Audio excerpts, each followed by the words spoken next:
Jasmine Taylor watches in horror as the flight attendant carelessly tosses her designer bag into the trash. "We don't allow fakes on this aircraft," the woman sneers.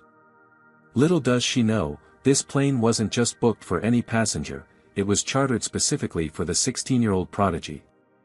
Before we dive into this shocking story, where are you watching from today? Hit that like button and subscribe if you've ever witnessed or experienced discrimination in a place where you should have been welcomed. The way this story unfolds will leave you questioning everything about how we judge others based on appearance. The morning sun streamed through the worn curtains of their Harlem apartment as Jasmine Taylor stared at the email for the 5th time. She still couldn't believe it. Her algorithm had won. Not second place or honorable mention. First place in the National Youth STEM competition. "Dad!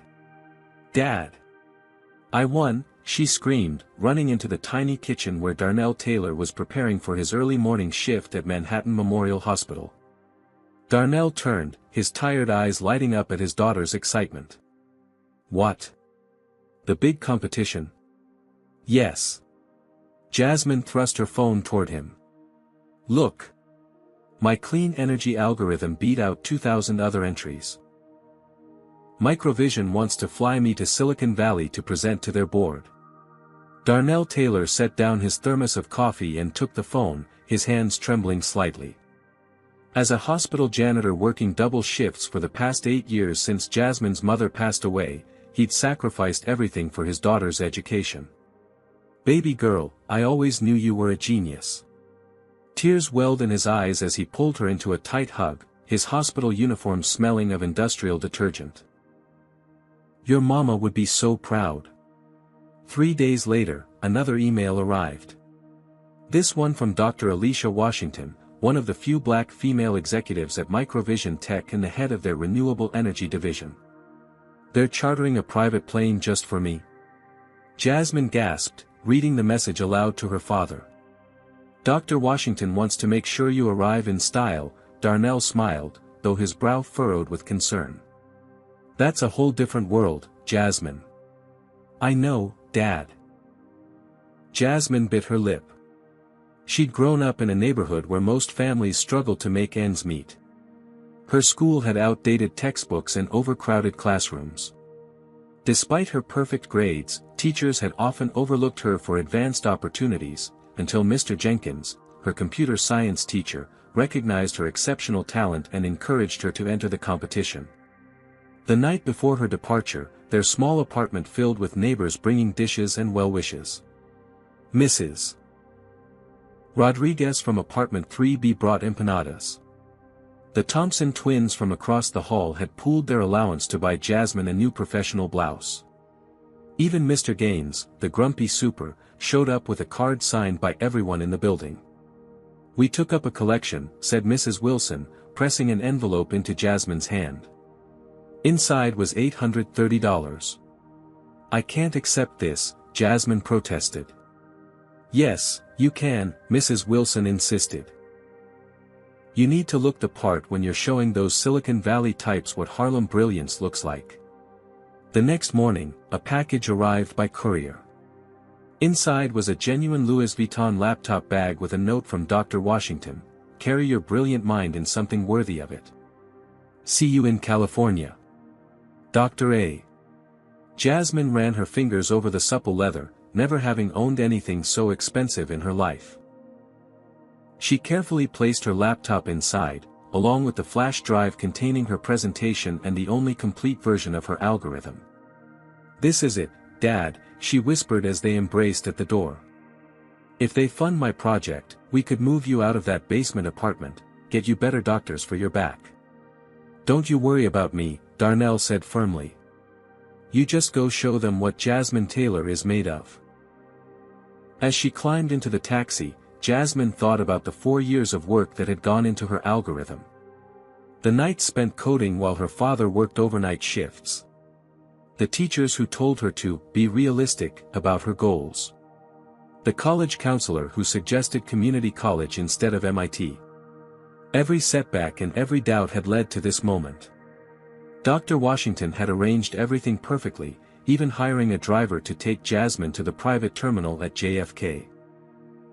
Unfortunately, an emergency board meeting meant Dr. Washington couldn't accompany her on the flight, but she promised to meet Jasmine in California.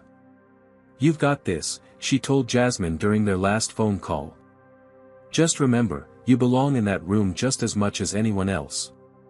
Little did Jasmine know how much those words would be tested in the next 24 hours. The private terminal at JFK Airport gleamed with polished marble floors and wall-to-wall windows overlooking the tarmac.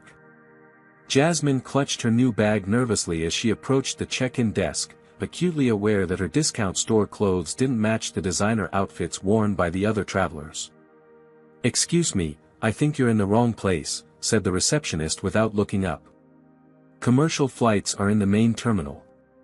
"I'm Jasmine Taylor," she replied.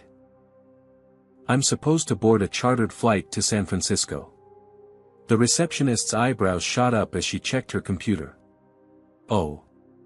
Yes. Microvision's flight." Her tone remained skeptical as she handed Jasmine a boarding pass. "Security is through those doors." While white passengers breezed through security with minimal inspection, Jasmine was pulled aside for random additional screening 3 separate times. Each officer seemed surprised by her private flight status, asking repeatedly who she was traveling with. "I'm traveling alone," Jasmine explained for the 3rd time, growing increasingly uncomfortable. "And who authorized this flight?" the security officer pressed. "Microvision Technology. I'm presenting my research to their board tomorrow." The officer exchanged glances with his colleague before reluctantly letting her through. By the time Jasmine reached the boarding gate, her confidence was shaken. She spotted a sleek white jet through the window with Apex Charter emblazoned on the side. A tall, slender flight attendant with perfectly coiffed blonde hair stood at the entrance, checking boarding passes. Her name tag read Heather Blackwell.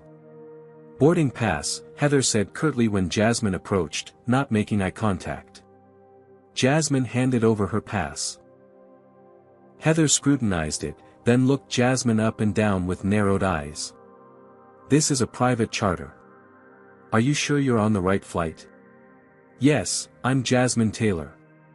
The flight is for me." Heather's lips pursed.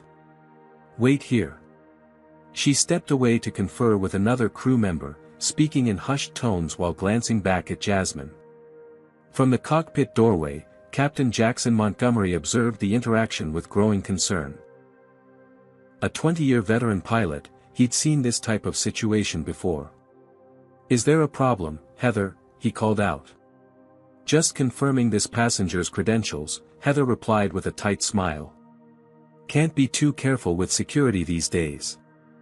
Finally, after checking Jasmine's ID against her boarding pass 3 times, Heather reluctantly stepped aside. "Fine. You can board. But we maintain certain standards on Apex flights." Jasmine's heart pounded as she stepped onto the plane. The interior was luxurious, with cream leather seats and polished wood accents. Only 4 other passengers were aboard, all white executives in business attire who barely glanced up as she entered. "Your seat is in the back," Heather directed, pointing to the last row despite numerous empty premium seats available. As Jasmine moved to store her bag in the overhead compartment, Heather stopped her. "What do you think you're doing?" "Storing my bag," Jasmine replied, confused. "Let me see that." Heather snatched the Louis Vuitton bag from Jasmine's hands. "Please be careful," Jasmine protested. "My laptop's in there with my presentation." Heather turned the bag over roughly, examining the stitching and zippers. "Where did you get this?" "It was a gift from Dr. Washington at Microvision." "Right," Heather scoffed. "And I got my Chanel from Santa Claus." The co-pilot, Tricia Williams, emerged from the cockpit in time to witness the exchange. She frowned but remained silent. "We don't allow counterfeit items on this aircraft," Heather announced loudly enough for other passengers to hear. "It's company policy." "It's not counterfeit," Jasmine insisted, her voice rising in panic. "It's real." Please, my laptop, if this were real, it wouldn't have this stitching issue, Heather declared, pointing to a perfectly normal part of the bag's design. I can't allow fake designer items on board. It's a customs violation. Before Jasmine could protest further, Heather carried the bag to the galley and dropped it unceremoniously into a disposal bin, where it landed with a sickening crack. No! Jasmine cried out, rushing forward. Return to your seat immediately or I'll have you removed from this flight, Heather threatened. We have standards to maintain. Two other flight attendants exchanged uncomfortable glances but said nothing. One, a younger woman named Tara, looked especially troubled but quickly averted her eyes when Jasmine silently pleaded for help. Tears threatening to spill, Jasmine returned to her seat, her mind racing. Everything she'd worked for was in that bag, her future, her father's future, her community's pride. And now it was literally being treated like garbage. Please, Jasmine begged, approaching Heather again once the other passengers were settled. That bag contains my laptop with my presentation for tomorrow. It's the only copy I have. I need it back. Heather barely looked up from her pre-flight checklist. I've already disposed of the counterfeit item as per company policy. You should have thought about that before trying to bring fake designer goods on board. It wasn't fake. Jasmine insisted, her voice cracking. Dar. Washington from Microvision gave it to me. Call her if you don't believe me. I don't have time for this, Heather dismissed. Please return to your seat. We're preparing for departure. Captain Montgomery's voice came over the intercom. Crew, prepare for departure in 5 minutes. Desperate, Jasmine tried to peek into the galley where she'd seen Heather discard her bag, but the curtain was drawn. I need to use the restroom, she told another flight attendant, Tara, who hesitantly pointed toward the back of the plane. Once out of sight, Jasmine quickly ducked into the galley instead of the bathroom. She spotted the disposal bin and rushed toward it, but the bag was no longer there. Looking for something? Heather's cold voice came from behind her. My laptop, Jasmine pleaded. Please. My entire future depends on that presentation. The counterfeit item has been removed from the aircraft, Heather stated flatly. Return to your seat immediately or I'll have security remove you. Tears now flowing freely, Jasmine returned to her seat. She tried to call her father and Dr. Washington, but the plane was in a cellular dead zone on the tarmac. Unknown to Jasmine, co-pilot Tricia Williams had witnessed everything. During pre-flight checks, she discreetly slipped into the terminal and retrieved the bag from the disposal area where Heather had deposited it. The beautiful leather was now stained with coffee, and when Tricia opened it, she discovered the laptop inside had apparently been damaged by liquid. When Tricia attempted to turn it on, the screen remained black. Damn it, she muttered, knowing they were minutes from takeoff. She quickly stashed the damaged bag and laptop in the cockpit, planning to return it to the young passenger once they were airborne. Meanwhile, Jasmine had made her way to the terminal, desperate to report what had happened. At the service desk, the agent looked at her with thinly veiled impatience. You're claiming a flight attendant threw away your designer bag containing your laptop? Yes, Jasmine insisted. On the Apex charter to San Francisco. The agent typed something into her computer. And your name is? Jasmine Taylor. I don't see any Jasmine Taylor booked on an Apex flight today. It's a charter through Microvision Technology. Please, can you just check the disposal area? My laptop has my presentation for tomorrow. The agent sighed dramatically. Wait here. While the agent was gone, a security officer approached. His badge read, Brad Wilson. Is there a problem here? He asked, his hand resting casually on his belt near his taser. The flight attendant threw away my bag with my laptop in it, Jasmine explained. I'm just trying to get it back. Aha, Officer Wilson replied skeptically. And why would a flight attendant do that? She said it was counterfeit, but it wasn't. It was a gift. Officer Wilson's radio crackled. "We have a situation at Gate 7, came a voice. "I'll be right there," he responded before turning back to Jasmine. "Look, miss, we don't have time for these kinds of disruptions. Either return to your flight or exit the terminal. If you continue causing a disturbance, I'll have to escort you out."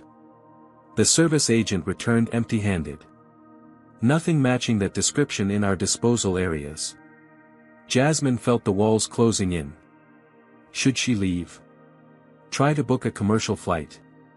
But even if she could afford it, without her presentation, what was the point? She thought of her father, who had worked 16-hour shifts for years to support her education. She thought of her neighbors who had pooled their limited resources to help her look professional. She thought of her mother, who had always told her to stand up for herself. This opportunity meant everything, not just to her, but to her entire community. She couldn't give up. Jasmine hurried back to the gate, only to find the jet bridge door closed. Through the window, she could see the Apex charter still at the gate, apparently delayed. Her phone chimed with a notification. The backup files she'd hastily uploaded to her cloud storage before leaving were corrupted, likely due to the spotty internet in her apartment building. The algorithm she'd spent 4 years perfecting was trapped in that damaged laptop. As she stared helplessly at the plane, memories flooded back. The science teacher who had accused her of cheating because her project was too advanced for someone from her background. The college fair where recruiters had directed her toward community colleges despite her perfect GPA. The countless times she'd been told, explicitly or implicitly, that spaces of excellence weren't meant for people who looked like her. Yet here she was, facing the same barrier again, just when she'd finally earned her place. The Apex charter jet remained mysteriously at the gate, 30 minutes past its scheduled departure time. Through the terminal windows, Jasmine could see activity around the aircraft, ground crew speaking into radios, a fuel truck departing, what appeared to be an animated discussion in the cockpit. "Excuse me," a crisp voice called out behind her. "Are you by any chance associated with the Microvision charter?" Jasmine turned to find a woman in a sharp business suit holding a tablet. The woman's ID badge identified her as Angela Reeves, Apex Charter Client Relations. "Yes," Jasmine replied cautiously. "I'm supposed to be on that flight." "Excellent. We've been looking everywhere for you." Angela's relief was palpable. "There seems to have been some confusion. May I see your ID?" Jasmine provided her driver's license, which Angela quickly verified against information on her tablet. "Perfect. Ms. Taylor, I need to get you on that plane immediately. The flight has been held specifically for you. But the flight attendant will sort everything out. Please, come with me." As they hurried toward the jet bridge, Angela spoke into her radio, "I've located Ms. Taylor. We're boarding now." When they reached the aircraft door, Heather was there, her face a mask of professional courtesy that slipped momentarily when she recognized Jasmine. "Ms. Blackwell," Angela said firmly, "this is Jasmine Taylor, the primary passenger for this charter." "There must be some mistake," Heather replied, glancing at her manifest. "The Microvision charter is for a Dr. Taylor." At that moment, Captain Montgomery appeared behind Heather. "The charter is for Ms. Jasmine Taylor, the winner of the National Youth STEM competition. Microvision arranged this flight specifically for her."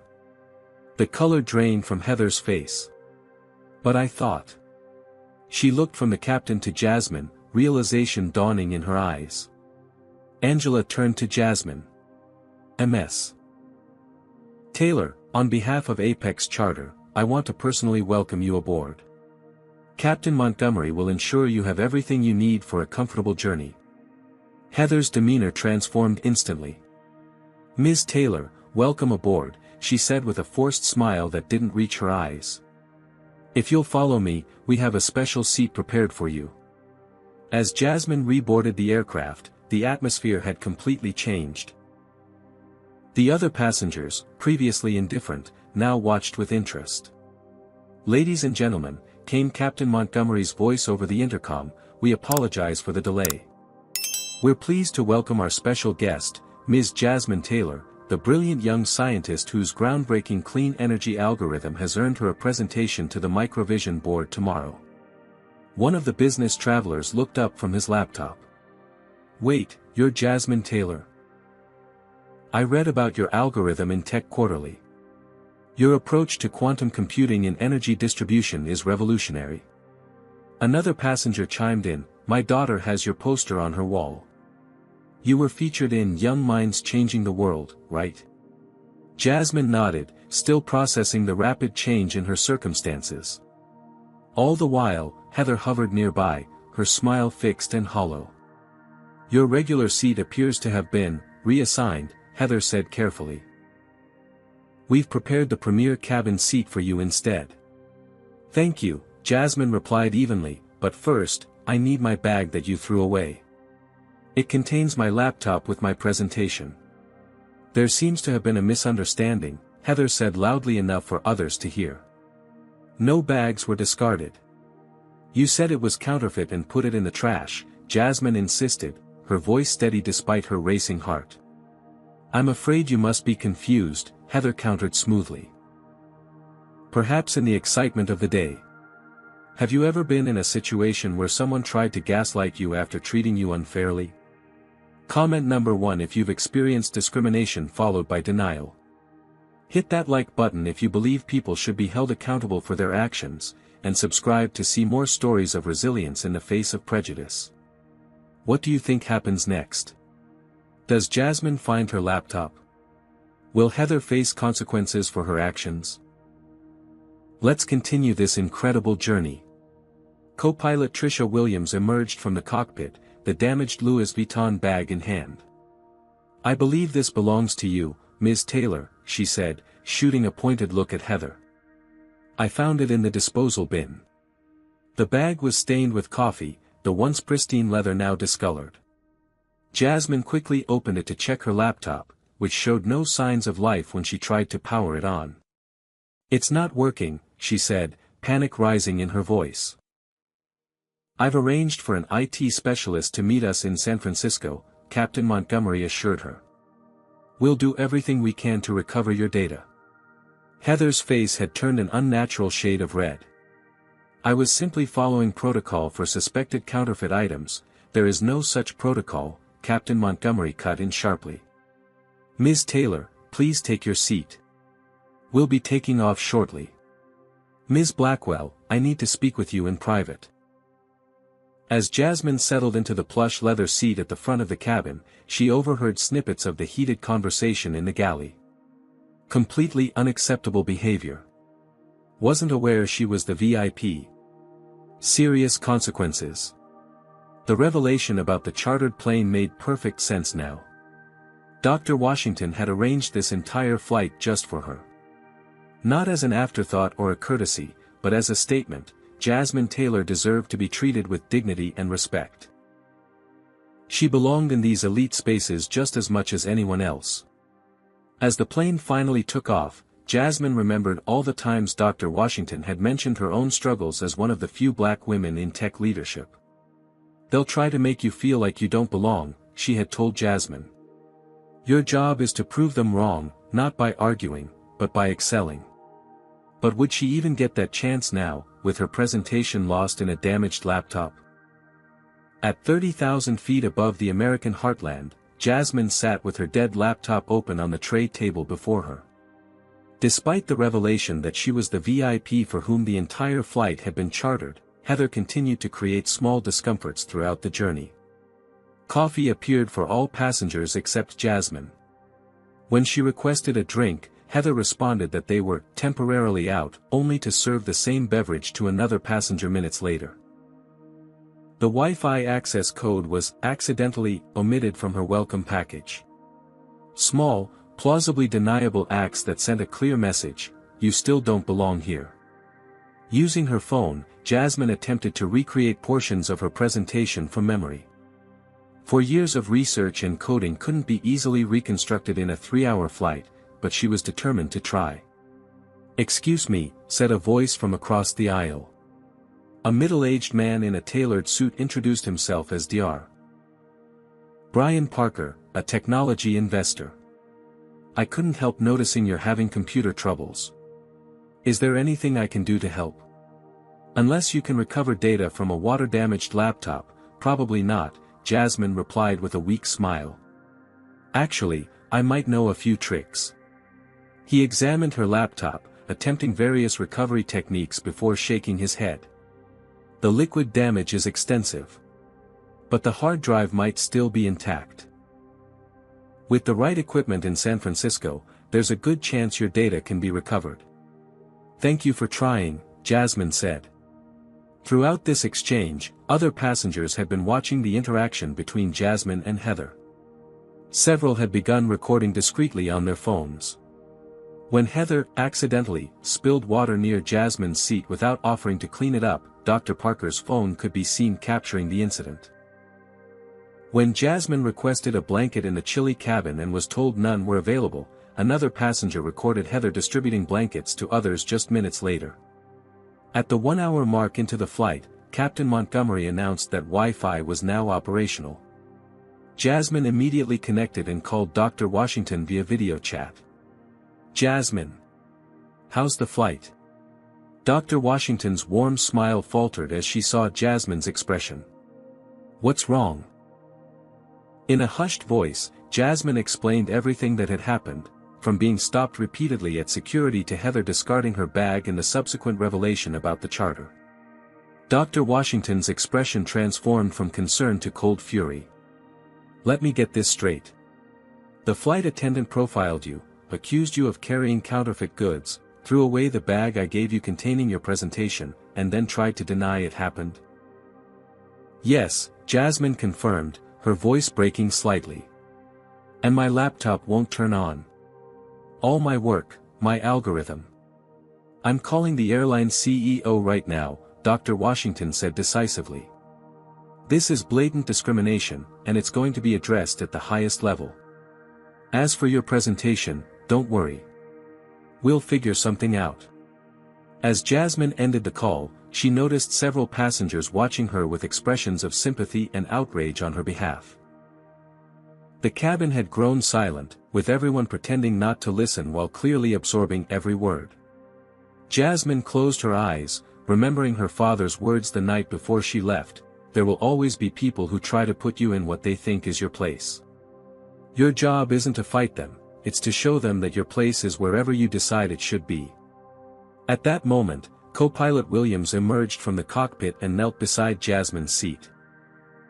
The captain asked me to inform you that we've contacted our IT department in San Francisco. They believe your hard drive can be salvaged if the water damage hasn't reached the platters. Thank you, Jasmine said sincerely. Also, Tricia added in a lower voice, I want you to know that I've documented everything that happened. What was done to you was wrong, and I've filed a formal incident report. 3 rows back, Heather pretended to be busy with the beverage cart, but her tight expression revealed she had overheard. The remainder of the flight passed in tense silence. As they began their descent into San Francisco, Jasmine received another call, this time from an unknown number. Ms. Taylor? This is Robert Kensington, CEO of Apex Charter Airlines. Dr. Washington has brought a serious matter to my attention, and I wanted to personally assure you that we're investigating the incident thoroughly. A car will be waiting to take you directly to Microvision headquarters, and our top IT specialists will do everything possible to recover your data. Thank you, Mr. Kensington, Jasmine replied, aware that Heather was now watching her intently from the galley. Additionally, the CEO continued, I want to assure you that Apex Charter does not tolerate discrimination of any kind. The behavior you experienced is entirely contrary to our values, and appropriate action will be taken. As the plane touched down at San Francisco International Airport, an announcement came over the intercom, ladies and gentlemen, we have arrived at our destination. Please remain seated until the aircraft comes to a complete stop. Security personnel will be boarding before disembarkation. Jasmine's heart sank. After everything that had happened, was she now going to be detained? The cabin door opened, and two uniformed airport security officers stepped aboard. They spoke briefly with Captain Montgomery, who pointed toward the rear galley. "Heather Blackwell," one officer called out. Heather stepped forward, her professional mask slipping to reveal genuine shock. "Yes. We need you to come with us, please. Airline management has requested your immediate removal from duty pending an investigation." All eyes in the cabin turned to watch as Heather was escorted from the aircraft, her protests fading as the cabin door closed behind her. Captain Montgomery approached Jasmine. "Ms. Taylor, on behalf of Apex Charter, I want to extend our sincerest apologies for your experience today. Your car is waiting at the terminal, and our IT team is standing by to assist with your laptop." As Jasmine gathered her belongings, the other passengers, who had witnessed the entire saga unfold, began to applaud spontaneously. Their collective recognition of the injustice she had faced and her dignity in handling it moved her deeply. But as she stepped off the plane, Jasmine knew her challenges were far from over. She had less than 18 hours to recover or recreate 4 years of work before the most important presentation of her life. Jasmine stepped into the private terminal at San Francisco International Airport and froze. A crowd had gathered, not just the Microvision representatives she expected, but news crews with cameras and microphones at the ready. "Ms. Taylor, can you comment on the incident aboard your flight today? Is it true the flight attendant racially profiled you? How do you feel about the videos going viral?" "Videos?" Jasmine whispered, bewildered. A tall man in a Microvision polo shirt stepped forward, creating a barrier between Jasmine and the press. "I'm Anthony Jenkins, head of security for Microvision. We need to get you to headquarters. Dr. Washington is waiting." As they moved through the terminal, Anthony explained, several passengers uploaded videos of the incident to social media during the flight. They've been viewed millions of times in the past hour. He showed her his phone, where a clip clearly showed Heather tossing Jasmine's bag into the disposal bin despite her protests. Another video captured Heather's attempts to gaslight Jasmine after the revelation that the plane had been chartered for her. The hashtag Justice for Jasmine was trending nationwide. Outside, a sleek black SUV waited. Inside was a woman with a laptop. "I'm Sandra Chen from Apex IT," she explained as they pulled away from the curb. "I'll need your damaged laptop to begin recovery efforts immediately." Jasmine handed over her computer, watching anxiously as Sandra connected it to various devices. "The liquid damaged the motherboard, but the hard drive seems intact," Sandra explained. "I should be able to extract the data, but it will take a few hours." "I don't have a few hours," Jasmine said desperately. "My presentation is first thing tomorrow morning." "We'll work through the night if necessary," Sandra promised. At Microvision headquarters, a gleaming glass and steel structure in the heart of Silicon Valley, Dr. Washington was waiting in the lobby. The normally composed executive's eyes were red-rimmed with fury and what might have been tears. "Jasmine," she said, embracing the young woman tightly. "I am so sorry this happened to you." "It's not your fault," Jasmine assured her. "Yes, it is. I arranged that flight. I should have been there." They were interrupted by the arrival of two men in expensive suits. "Ms. Taylor? I'm Lawrence Davidson, Chief Legal Officer for Apex Charter Airlines. This is my colleague, James Wilson.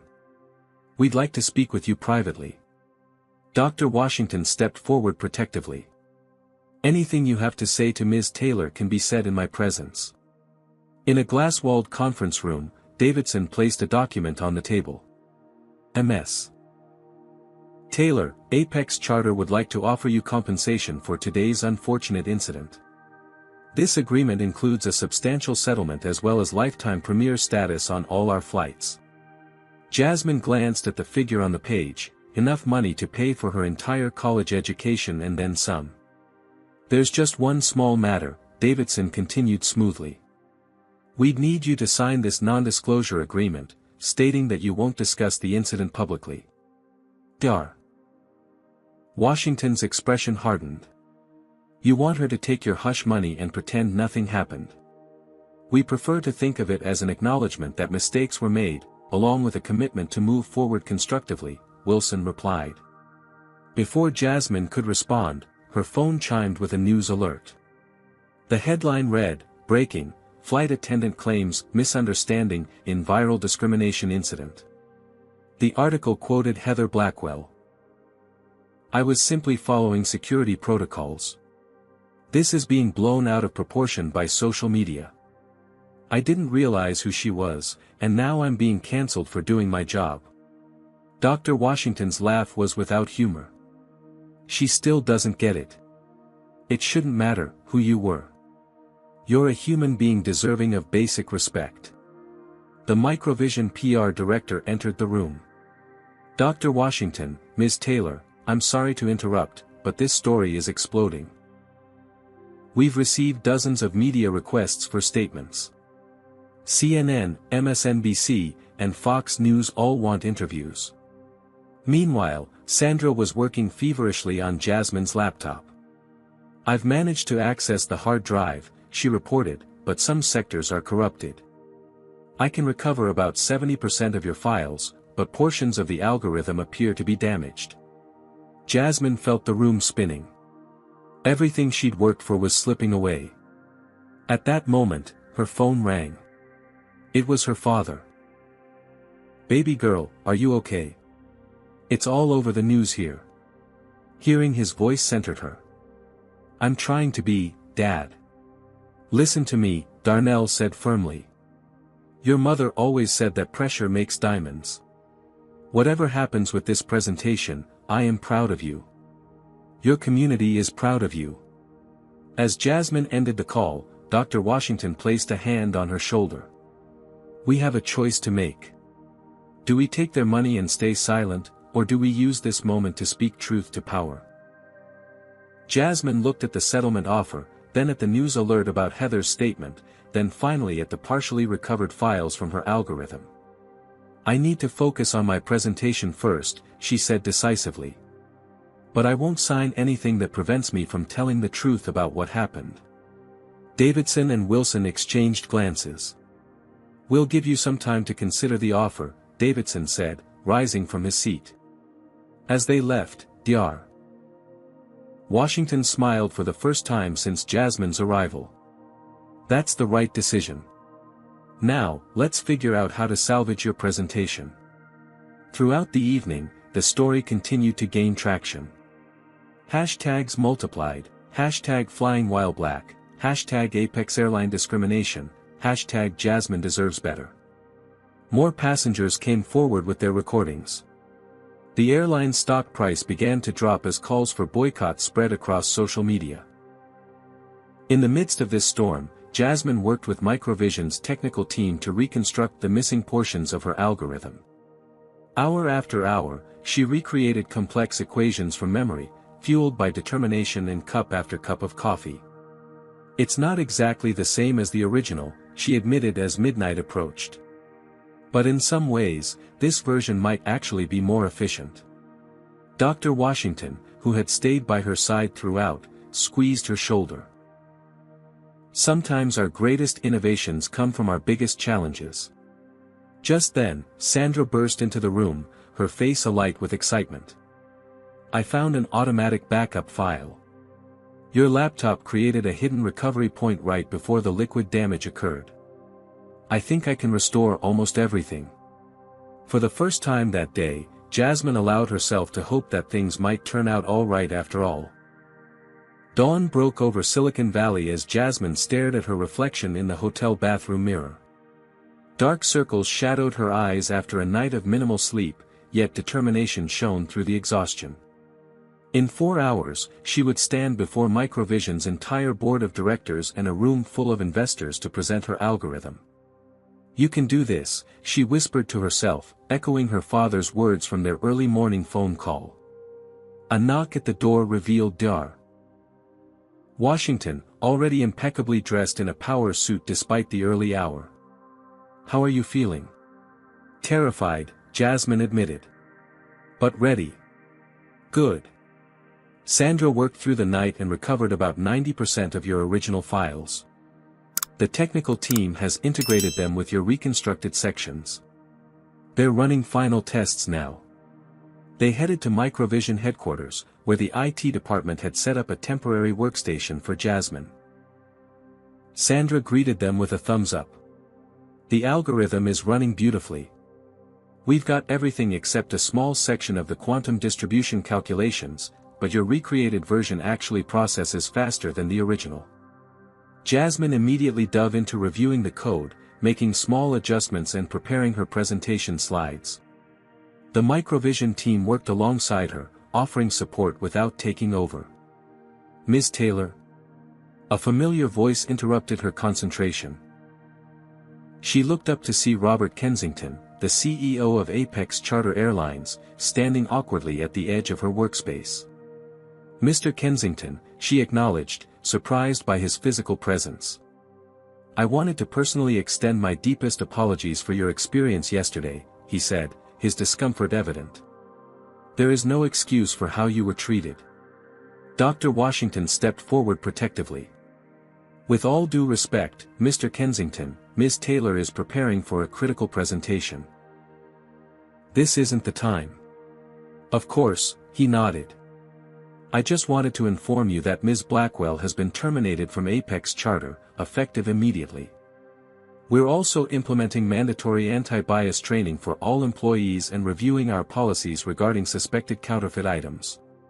He placed a business card on the desk. When you're ready, I'd like to discuss how Apex can make this right, beyond financial compensation. Perhaps you might consider consulting on our diversity initiatives. After he left, Jasmine returned to her work with renewed focus. Despite the chaos of the past 24 hours, she refused to let yesterday's discrimination derail her future. At 10 o'clock, a surge of activity signaled the arrival of board members. Jasmine glimpsed them through the glass walls, predominantly older white men in expensive suits, with a few women and people of color among them. Imposter syndrome kicking in yet?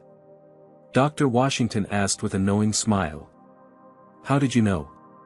Because I feel it every single day, even as an executive. She straightened Jasmine's collar.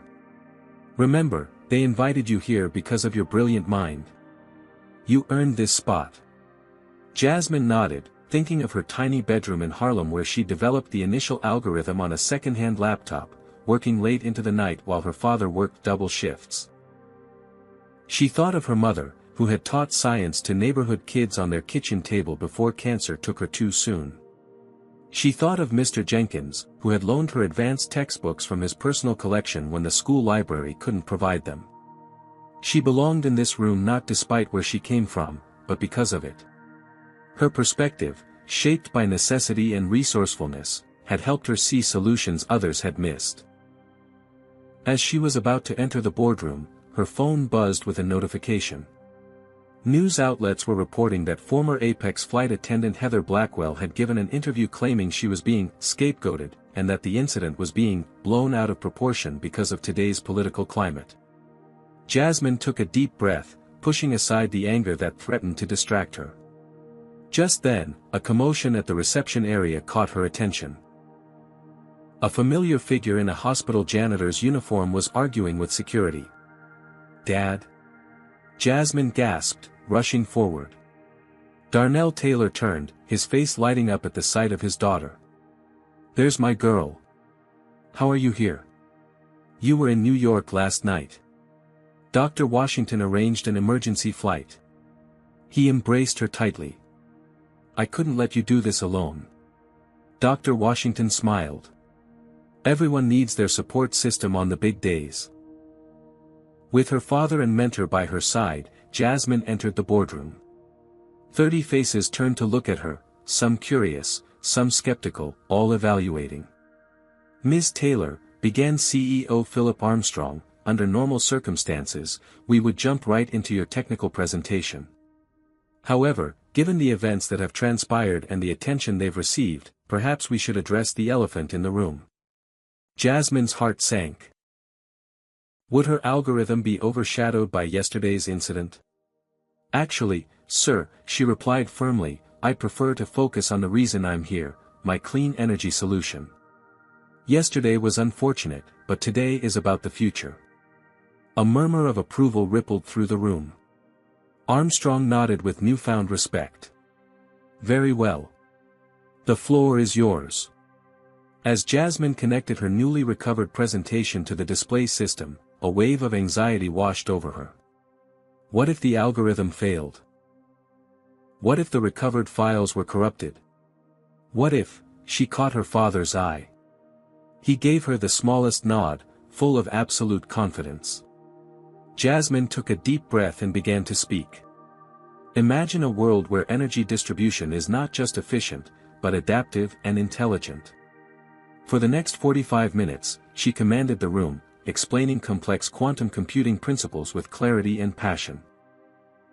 When she ran the simulation of her algorithm, showing how it could reduce energy waste by 47% while increasing distribution efficiency by 62%, audible gasps came from several board members. The applications extend beyond just power grids, she explained. This same principle could revolutionize water distribution, transportation networks, even data centers. When she concluded, the room erupted in applause. Board members fired technical questions at her, which she answered with confidence and precision. The skeptical expressions had transformed into excitement and calculation, the look of people who recognized a valuable opportunity. As the Q&A session wound down, one board member raised his hand. Ms. Taylor, I have to ask, after your experience yesterday, would you still choose to work with a company like ours? Many would understand if you had reservations about entering a field that hasn't always been welcoming to people who look like you. The room fell silent, waiting for her answer. Jasmine looked at her father, who had sacrificed so much for her to be standing in this room. She looked at Dr. Washington, who had faced similar barriers and broken through them. And she thought of her community in Harlem, watching her journey with hope and pride. That's precisely why I need to be here, she answered. The future of technology should be shaped by diverse perspectives. Yesterday showed that we still have work to do in creating truly inclusive spaces. But today shows why that work matters. My algorithm exists because of my unique path, not in spite of it. The board member nodded thoughtfully as Armstrong stood. I believe we've heard enough to make a decision. Ms. Taylor, Dr. Washington, if you'll excuse us for a few minutes. As they waited outside, Jasmine's phone continued to buzz with notifications about the Apex incident. The story had spread internationally now, with commentators debating everything from corporate responsibility to systemic racism. Whatever happens in there, Dr. Washington said quietly, you've already won. That room full of power players will never forget your name or your brilliance. After what seemed like an eternity but was actually only 15 minutes, they were called back in. Armstrong's expression gave nothing away as he addressed Jasmine. Ms. Taylor, the board has reached a unanimous decision regarding your algorithm. We want to fully fund the development of your algorithm, with you as the project lead. The words hung in the air as Jasmine processed their meaning. Success. After everything, she had succeeded. Armstrong continued, we're prepared to offer you a development budget of $20 million, with an additional scholarship for you to complete your education at the institution of your choice while working with us part-time. Applause broke out around the table. Darnell Taylor wiped tears from his eyes as Dr. Washington squeezed Jasmine's shoulder in congratulation. Thank you, Jasmine said, her voice steady despite the emotion surging through her. I accept. As the meeting concluded and board members came forward to introduce themselves personally, Jasmine's phone buzzed continuously. The story of her ordeal, and now her triumph, was spreading even further. In the hallway outside, Dr. Washington pulled Jasmine and her father aside. This is just the beginning, she said. The board's decision is excellent news, but now we need to address how Microvision responds to what happened yesterday. She led them to her office, where the company's PR director and legal counsel were waiting. On a large screen, they could see various news channels covering the Apex Airlines incident. Apex has issued a formal apology, the PR director explained, but it's being criticized as too little, too late. They've confirmed that Heather Blackwell has been terminated, but she's giving interviews claiming she's being scapegoated. On the screen, footage played of Heather speaking to a reporter. "I was simply following what I thought was company policy. I didn't see color, I saw what I believed was a counterfeit item. Now I'm losing my career because everyone's so afraid of being called racist." Jasmine shook her head in disbelief. She still doesn't understand that her assumptions were the problem. Why did she assume my bag was fake in the first place? Exactly, Dr. Washington agreed. And now, Microvision needs to decide how we respond. The company's reputation is now linked to this incident because it happened to our guest on a flight we chartered. The legal counsel cleared his throat. Some board members are suggesting we distance ourselves from the controversy. Focus on the technology, not the social issues. Absolutely not, Dr. Washington said firmly. Jasmine deserves our full support. The question is, the PR director interjected, what does that support look like? A statement? Legal action against Apex? Something else? All eyes turned to Jasmine, who suddenly realized that her voice mattered in this decision. "I need to think about it," she said. "This isn't just about me anymore." Throughout the afternoon, the situation continued to evolve. The videos had now been viewed over 50 million times. Hashtags were trending globally. Civil rights organizations had issued statements condemning Apex Airlines and calling for industry-wide changes. Amid this whirlwind, Jasmine received a call from a number she didn't recognize. "Ms. Taylor? This is Congresswoman Barbara Hayes. I saw what happened to you, and I'd like to invite you to testify before the Transportation Committee about discrimination in commercial aviation." More calls followed, from major news outlets, advocacy organizations, even celebrities offering support.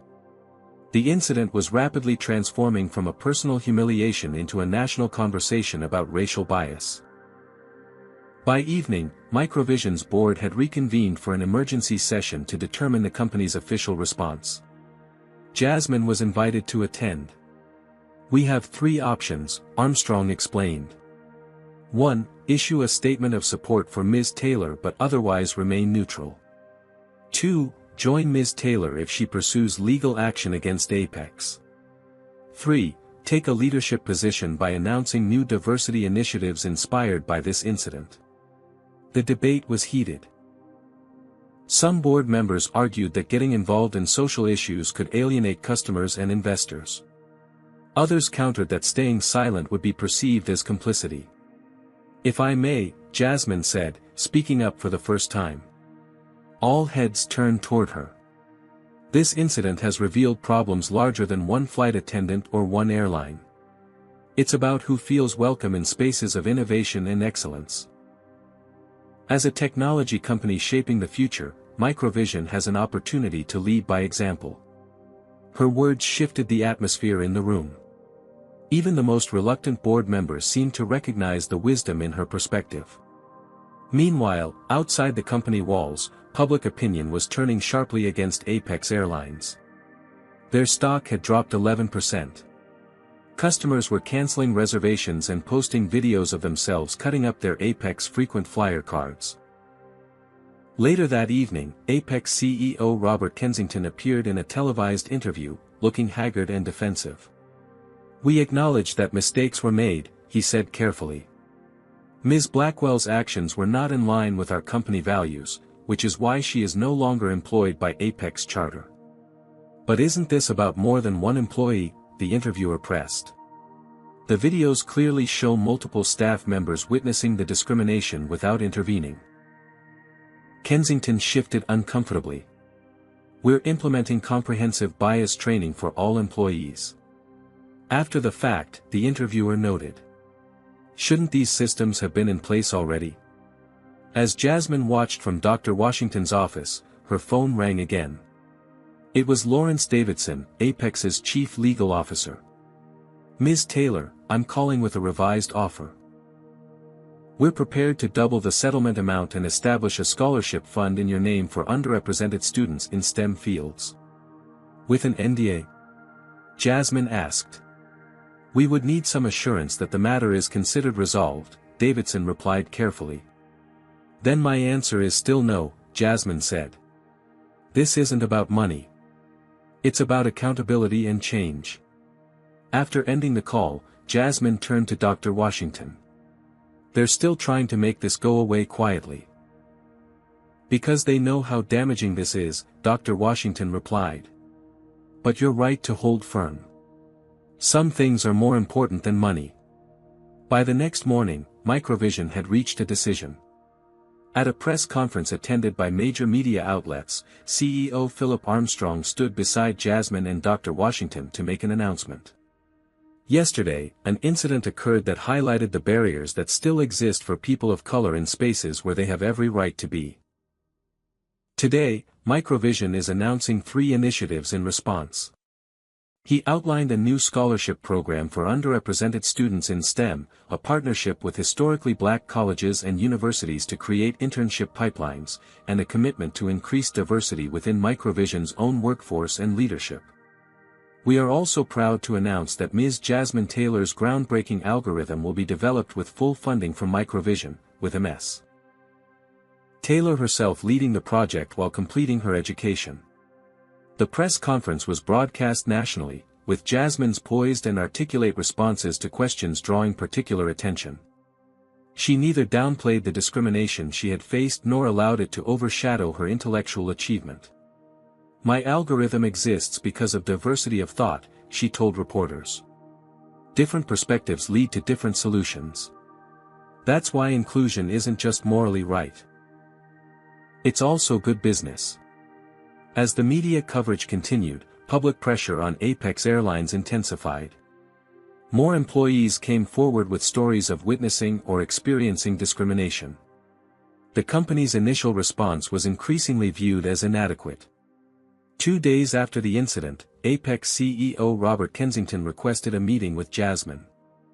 This time, she agreed to meet him on her terms, at Microvision headquarters, with Dr. Washington and her father present. Ms. Taylor, Kensington began, visibly humbled, I want to personally apologize for what happened on our aircraft. After reviewing all the evidence and speaking with other staff members, it's clear that what you experienced was unacceptable discrimination, not a misunderstanding or a policy issue. He slid a document across the table, not a settlement offer with an NDA, but a comprehensive plan for systemic changes within Apex Airlines. We're establishing a diversity and inclusion officer position at the executive level. We're revising our training procedures and creating clear protocols for reporting and addressing bias. And we'd like to offer you a role as a consultant in developing these initiatives, compensated at executive rates. Jasmine reviewed the document carefully. These are positive steps, she acknowledged. But the real test will be in the implementation, not the announcement. We understand that, Kensington nodded. And we're prepared to set measurable goals with public reporting on our progress. As the meeting concluded, Jasmine felt a weight lifting. The incident would always be part of her story, but it wouldn't define her legacy. That would be determined by what she created, what she built, and how she transformed spaces for those who would come after her. Later that day, as Jasmine and her father prepared to return to New York to pack for her permanent move to California, she received one more call, this one from the White House Office of Science and Technology Policy, inviting her to participate in a summit on diversity in STEM. The path forward was clear now, and it extended far beyond what she could have imagined when she boarded that flight just days ago. 1 year later, Jasmine Taylor stood at the podium in Microvision's main auditorium, addressing a crowd of industry leaders, investors, and journalists. Behind her, a large screen displayed the real-time data from her energy distribution algorithm, now powering a pilot program in 3 major cities. When I began this journey, I was trying to solve a technical problem, she said, her confidence evident in every word. But along the way, I learned that the greatest barriers to innovation aren't always technological, sometimes they're the artificial limitations we place on who gets to participate in creating the future. In the front row sat her father, Darnell Taylor, no longer wearing a janitor's uniform but dressed in a sharp suit as the director of Microvision's new community outreach program. Beside him was Dr. Washington, recently promoted to Chief Innovation Officer. And next to her was Mr. Jenkins, Jasmine's former teacher, now heading the education component of the Jasmine Taylor Foundation for Diversity in STEM. The past year had brought changes that once seemed impossible. The settlement Jasmine had eventually accepted from Apex Airlines, without an NDA, had funded scholarships for 50 students from underrepresented backgrounds. The airline had completely overhauled its training and reporting systems, with measurable improvements in customer satisfaction among passengers of color. Heather Blackwell had faded from public view after her attempts to portray herself as a victim backfired. Her termination had been upheld after more employees came forward with similar stories of discriminatory behavior. Most importantly, Jasmine's algorithm had exceeded all expectations. The pilot program had reduced energy costs by 52% in participating cities while significantly decreasing carbon emissions.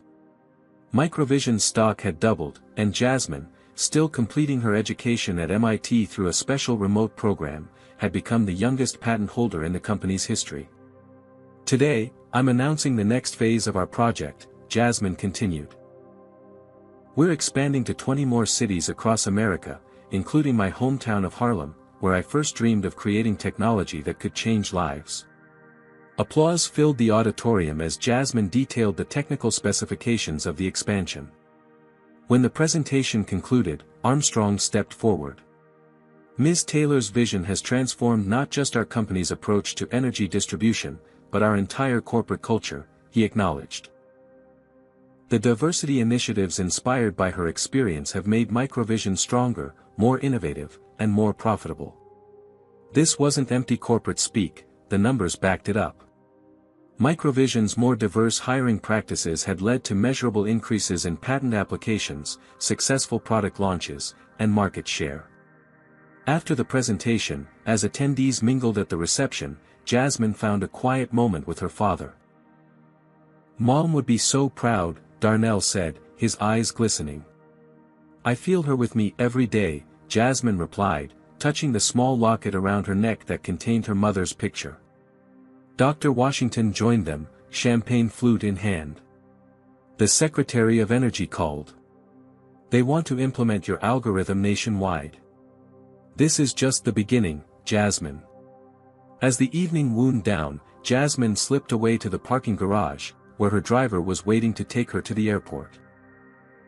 She was flying to Washington, D.C. the next morning to address Congress about green energy innovation. The driver held the door open for her. "Good evening, Ms. Taylor. Flying commercial or private tonight?" Jasmine smiled. "Commercial. Apex Airlines, actually." Since the incident, she had made a point of flying Apex whenever possible, monitoring their progress firsthand. The changes had been significant: more diverse flight crews, improved training, clear protocols for reporting bias. The airline had transformed its corporate culture from within, proving that accountability could lead to genuine improvement. At the airport, Jasmine moved efficiently through security, where agents treated all passengers with equal respect, a small but meaningful change from a year ago. As she reached her gate, several travelers recognized her, approaching with shy smiles and words of admiration. Boarding the plane, Jasmine was greeted by a flight attendant who recognized her immediately. "Ms. Taylor. It's an honor to have you with us tonight. I joined Apex because of the changes you inspired." Taking her first-class seat, an upgrade courtesy of the airline, Jasmine reflected on how different this flight was from that fateful day a year ago. Her laptop, containing the next evolution of her algorithm, sat securely in the genuine Louis Vuitton bag that had become something of a symbol in her story. As the plane took off, Jasmine opened her laptop to review her congressional testimony. The document was titled "Innovation Through Inclusion: How Diversity Drives Technical Excellence." It began with the story of her algorithm's development, continued through the discrimination she had faced, and concluded with the transformative changes that had resulted, not just for her personally, but for corporate policies, industry practices, and ultimately, the technology itself. The flight attendant approached with a glass of champagne. "Complimentary, Ms. Taylor. And may I say, my daughter has your poster on her wall. She wants to be an engineer because of you." Jasmine smiled, remembering how she had once been that girl with posters of women scientists on her bedroom wall in Harlem. The circle was complete. Landing in Washington, Jasmine was met by a government car. As they drove past the illuminated monuments, her phone chimed with a message from Dr. Washington. "CNN just announced you've been named to their 40 under 40 list. The first of many accolades to come." The next morning, as Jasmine prepared to address Congress, she thought about the journey that had brought her here. The discrimination she had faced on that flight could have derailed her, could have become yet another barrier that prevented a brilliant mind from contributing to the world's advancement. Instead, it had become a catalyst for change, not just for her but for countless others who would now find doors open that had previously been closed. When she stepped up to the microphone, Jasmine saw not just the faces of the politicians before her, but the faces of every child who had been told, explicitly or implicitly, that they didn't belong in spaces of excellence. "My name is Jasmine Taylor," she began, "and I'm here to talk about the future. A future where innovation is limited only by our creativity, not by outdated notions of who belongs at the table." 1 year after being told she didn't belong on a plane, Jasmine Taylor had not only secured her seat, she was charting the course for an entire industry. And this was just the beginning. Jasmine's story teaches us that true change requires both individual courage and systemic accountability. When faced with discrimination, she refused to be silenced or settled for easy solutions that wouldn't create lasting impact. Her triumph wasn't just in her technological achievement but in transforming her painful experience into a catalyst for industry-wide change. We learn that excellence is the most powerful response to prejudice. By excelling in her field, Jasmine didn't just prove her critics wrong, she changed the very spaces that once tried to exclude her. Her story reminds us that assumptions based on appearance not only harm individuals but deprive society of brilliant contributions. The corporate response demonstrates that accountability isn't punishment, it's opportunity. The companies that embraced change didn't just avoid PR disasters, they became better, more innovative, and more profitable. This reveals an essential truth: diversity isn't charity, it's competitive advantage. Perhaps most importantly, Jasmine shows us that belonging isn't something to be granted by others, it's claimed through persistence, excellence, and an unwavering belief in one's own worth. When we stand firm in our value, we don't just change our own circumstances, we create pathways for others to follow. Have you ever had to stand up against prejudice or witnessed someone triumph over discrimination? Share your experience in the comments below. If Jasmine's journey resonated with you, hit that like button to help more people discover this story. Subscribe for more powerful narratives about overcoming adversity, and share this video with someone who needs inspiration to keep pushing forward despite unfair obstacles. Thank you for being part of this important conversation. Together, we can create a world where talent and character matter more than appearance or background.